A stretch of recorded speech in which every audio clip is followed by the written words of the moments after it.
écoutez, nous sommes ravis de pouvoir accueillir cette dotation de masques FFP2 de la part de la collectivité de Vire-Normandie. On est sur un produit qui se fait rare à l'heure actuelle et on est vraiment ravis d'être soutenu par la collectivité, car en cette période de crise, tout geste de soutien et de solidarité, qu'il soit de la collectivité ou des entreprises privées, ont toujours été les bienvenus au sein de notre établissement.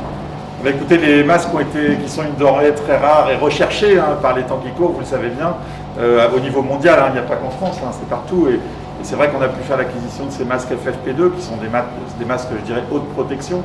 Eh bien, on a préféré travailler, je remercie le commandant Tranier et son équipe d'avoir sécurisé l'approvisionnement masque en gardant les masques au sein de la gendarmerie. C'est une denrée qui est recherchée, donc on ne sait jamais.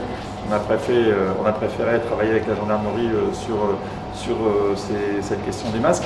Moi, je suis très content qu'on puisse faire un don à la clinique, comme on va le faire auprès de l'hôpital aussi, donc auprès des établissements de santé du territoire, qu'on puisse apporter notre contribution, nous, collectivités, comme on l'a fait aussi auprès de nos habitants.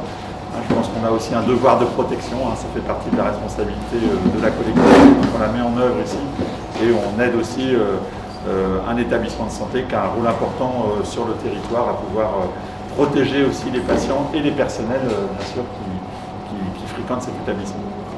Oui, malheureusement, il y a déjà eu plusieurs semaines où des vols dans des entreprises ou dans des véhicules sont signalés au service de police ou gendarmerie.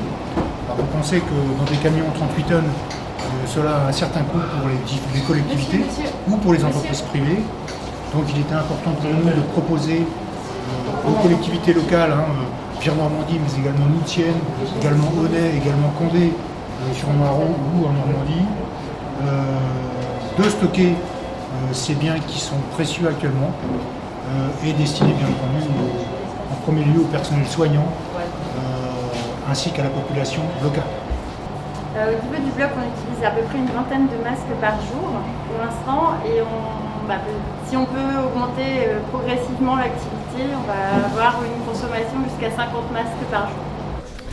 Alors en tant que médecin anesthésiste, je suis au bloc opératoire à la tête des patients et comme tout médecin, donc on est soumis éventuellement aux projections salivaires de tout patient, surtout les opérés, puisqu'on a accès à la tête.